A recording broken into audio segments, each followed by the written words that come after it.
Mr. Wolf's Pancakes by Jan Fernley. One day, Mr. Wolf was feeling hungry. He fancied some pancakes. Yum, yum, he said, licking his lips at the thought of a big pile of fresh, delicious pancakes. Mr. Wolf had never made pancakes before, so he took his big recipe book down off the shelf and looked inside. But wolves can't read very well, and Mr. Wolf had trouble making sense of it, so he went to get some help from his neighbours. He called on Chicken Licking, who lived nearby. "Please, can you help me read this?" he asked. "No," said Chicken Licking, slamming the door in Mr. Wolf's face. Bang!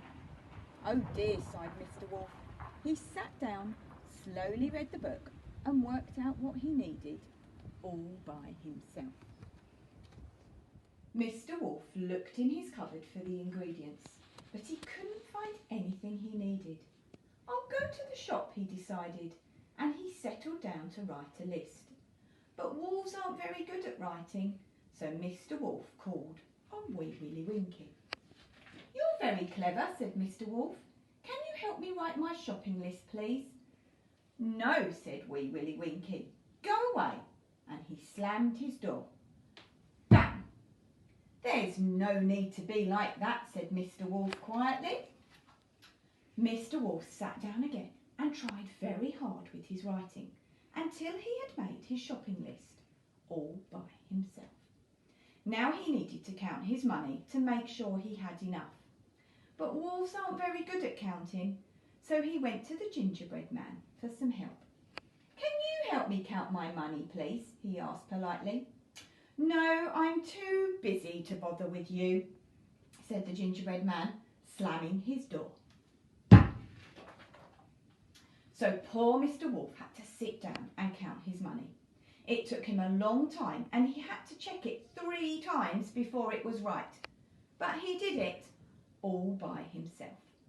Mr. Wolf needed a basket to carry his shopping, so he called on Little Red Riding Hood. "Please, may I borrow your basket?" he asked very nicely. "I'm not lending my basket to you," said Little Red Riding Hood. "Now clear off." So Mr. Wolf set off to the shop without a basket. "I'll manage," he said. Mr. Wolf went to the shop. He looked at his list, remembered what he needed, counted out his money, and carried the eggs, milk and flour home, all by himself. Now it was time to make the pancakes, but wolves aren't very good at cooking, so Mr. Wolf called on the 3 little pigs. "Please, can you help me cook my pancakes?" "I'll share them with you," he said kindly. "No chance," chorused the pigs, slamming their doors. Bang, bang, bang! Mr. Wolf felt sad because nobody wanted to help him. Mr. Wolf went home and started to make the pancakes all by himself.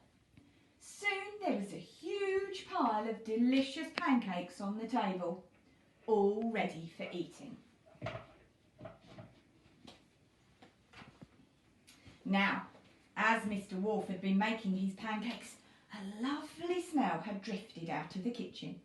All his neighbours could smell it and made them feel very hungry. They wanted some pancakes too. They decided to try their luck.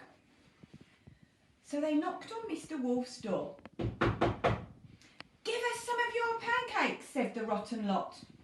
"Why should I give any to you?" said Mr. Wolf. "Not one of you would help me." "We'll help you eat them," replied Mr. Wolf's neighbours nastily. "Anyway, we're not going away until you give us some."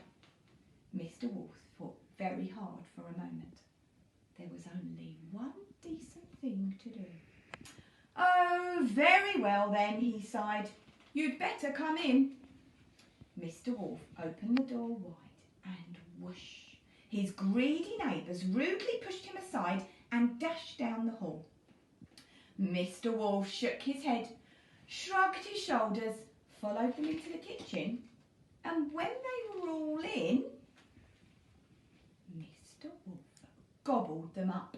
Snippety snappety, that was the end of his very unhelpful neighbours. And then, with his bulging tummy not quite full, Mr. Wolf sat down to eat his pile of pancakes. And he did it all by himself. Well, there was nobody else around. I hope you managed to enjoy some pancakes this week. Thank you for listening.